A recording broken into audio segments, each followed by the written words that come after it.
What's up? It's Matt. We are back with another restaurant expert roundup. This time, it's a tasty one, and it is the king of the tater keg, Mr. Mark. I'm just going to call you Mark Tater. How do you pronounce your last name? Because you can just call me Tater. Yeah, it's Tater. Traaseth is my last name. So, Mark, tell us about yourself. Tell us about the company, and then we'll dig into some of the things in the restaurant business and with the amazing product you guys have. Yep. All right. My name is Mark Traaseth, and I am the national sales manager for Tater Kegs. And we are a tater keg is basically what every tater tot wants to be when it grows up, stuffed with something large and full of flavor. We came out with the tater keg back in 2016. Showed it at the National Restaurant Show. It was the first time we had it down there. And it just blew up, and now we're spitting out tater kegs left and right.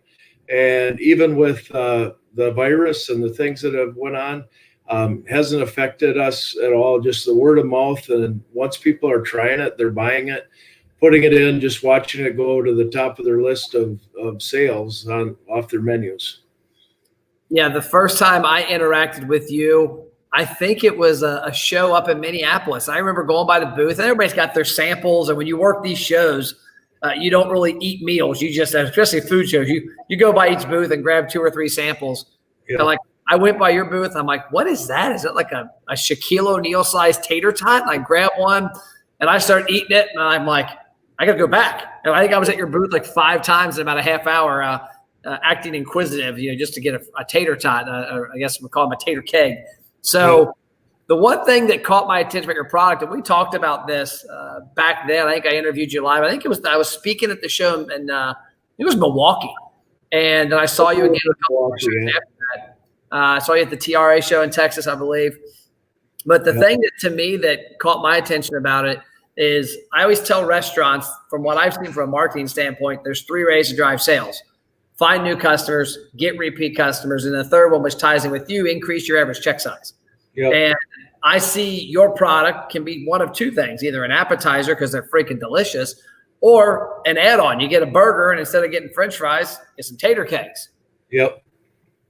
Yeah, so, there's many different options for serving it. We have since we started in 2016 made a collection of a lot of what people are doing, and we put together some recipes, and they'll soon be on our website. But I don't know how you can see it on here, but here's just one of them. It's a breakfast tater keg. I don't know how that comes out on there, but they put it between 2 English muffins with some guacamole, have that egg on top of there, and then you have the tater keg that has the sausage, egg, cheese inside of it, and it's just delicious. And you can take them. Let's see here. I think I have there's a whole bunch of pictures in this book, but and just recipe ideas. But this is another one to be able to top your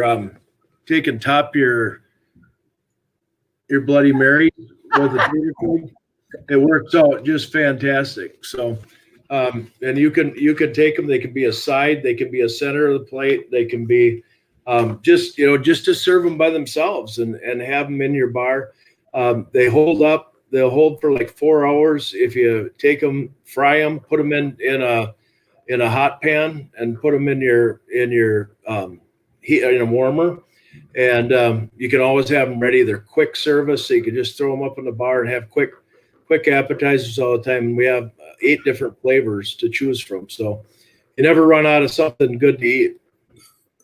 So what have you heard from restaurant owners? Where are they seeing the increase in people buying these? Because they're coming back and getting them. Is it an appetizer, or is it an add-on with a burger or something? It's all over the board. Everybody is so different, but a lot of them are appetizers. That's what majority of them are doing. So when we came up with this product, it was 5 guys that went out to eat, and we had smothered tater tots. Yep. And when we're having those smothered tater tots, 2 of us, and me, the size I am, I was one of the guys that ate most of the toppings that were on them. And these other 3 guys in research and development showed up, and all they got was just these mushy tater tots with no flavor left. All the toppings were gone. Yep. And so we came up with a way to put all of the good stuff inside, so every bite has got a lot of flavor.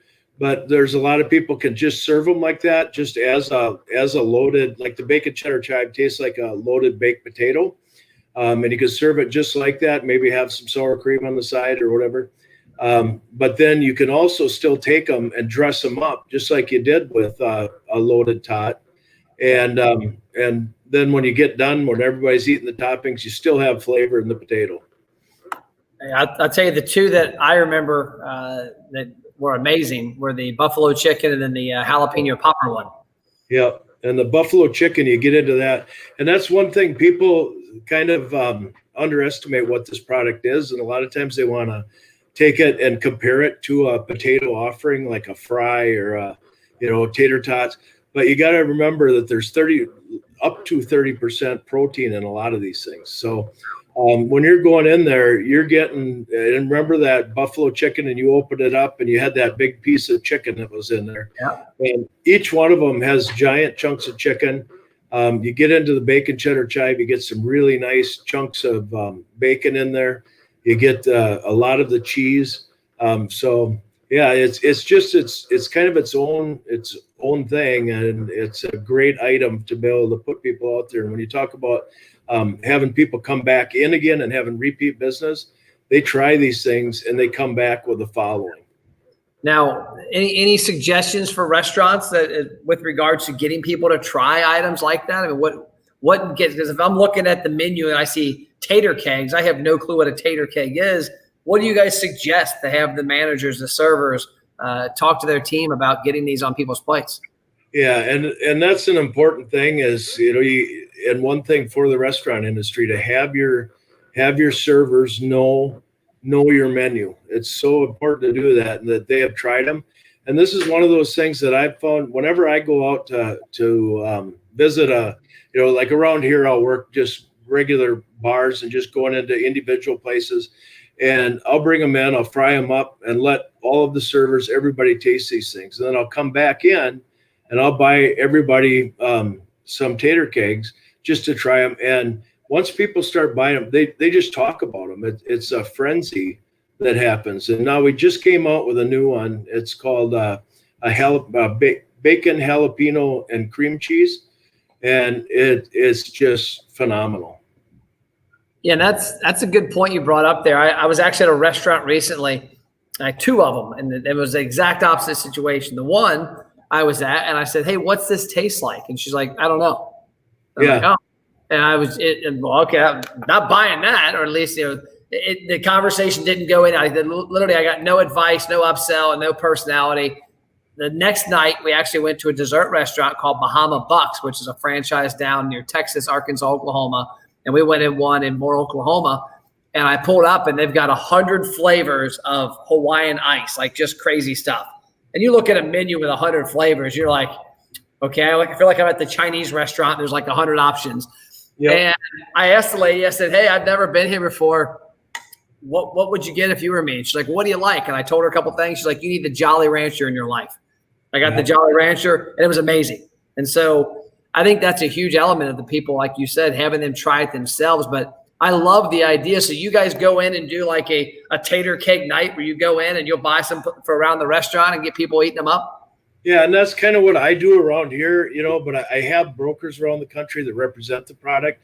Yeah. They go in and talk to a lot of people. But, I've done that. And the thing that I'm really good at doing is getting samples out.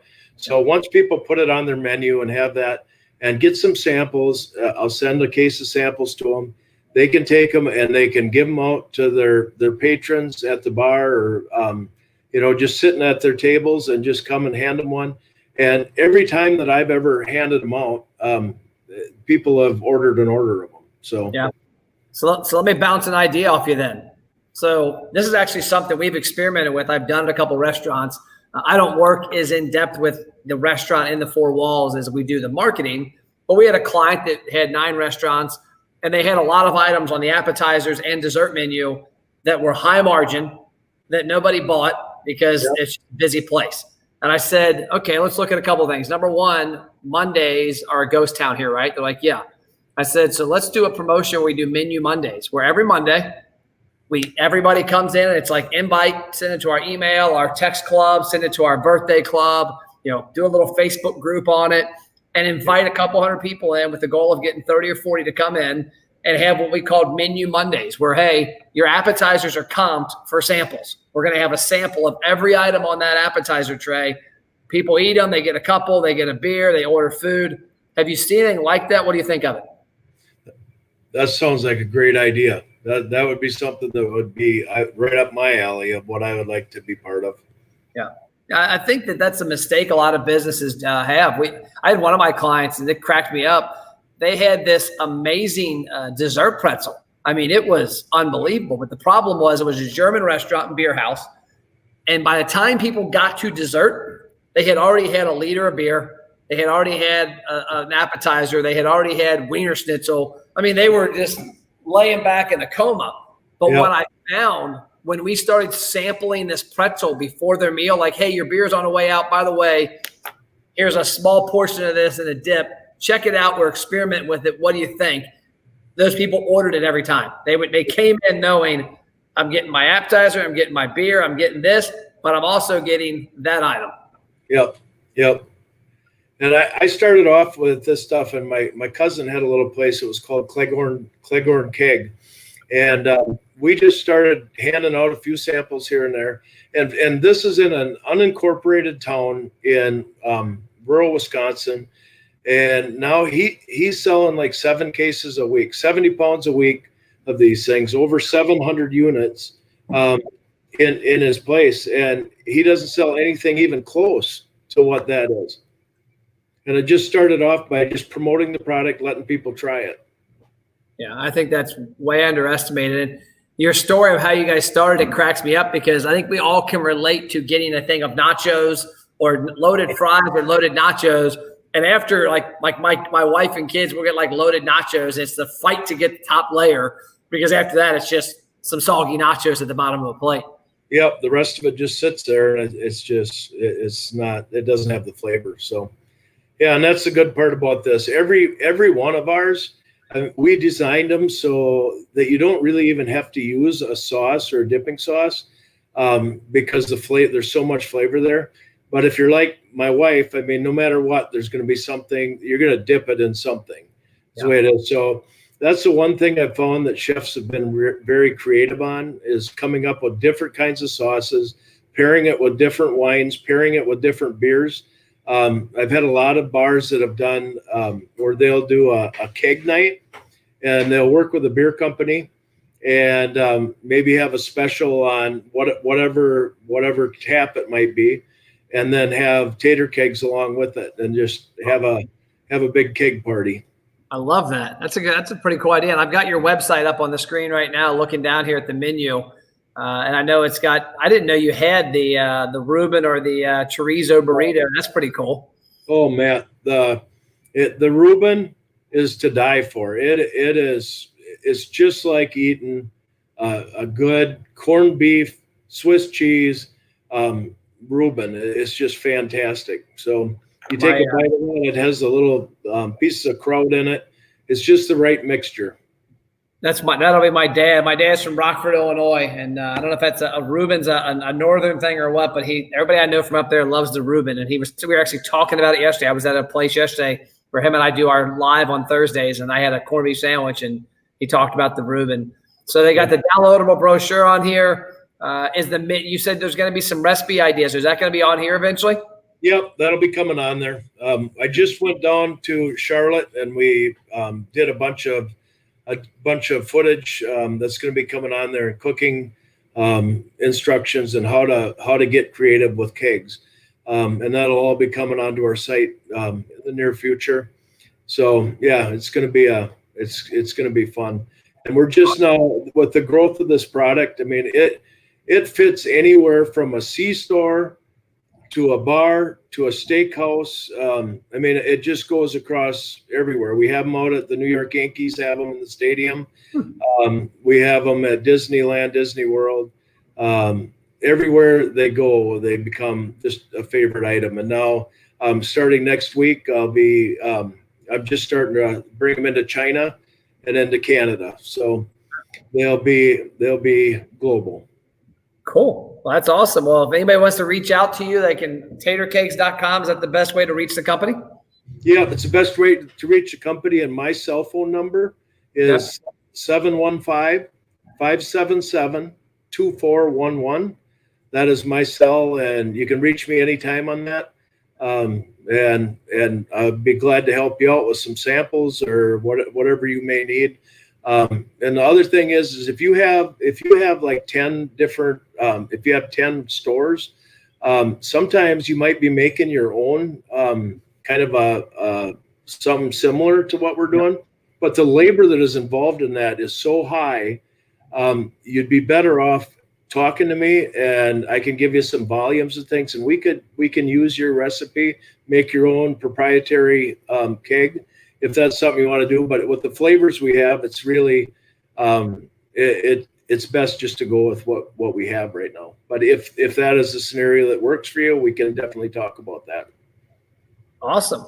We appreciate you being on today, and I look forward when I'm in Minneapolis in the next 10 days. I'll holler at you, and we'll find your favorite local place, and we'll eat every tater keg we can find. You come right over to my office. I got a freezer. Well, I got to point the right way in here, but I got a freezer right over there, and I have a bunch of samples, and I have a fryer sitting in here, and we can sit back and have a few. And then there's a place called Stars Bar right down from me, and we can go there and have many flavors. We might have to film a podcast episode then about the tater keg episode.